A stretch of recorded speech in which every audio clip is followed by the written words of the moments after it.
হে বন্ধুরা, আমার ভিডিও কি তোমাদের কাছে ভালো লাগে না?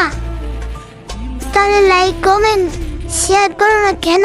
হ্যালো, আমার ভিডিও কি দেখতে এতটাই খারাপ? সবাই আমার ভিডিওটা সম্পূর্ণ দেখবা প্লিজ।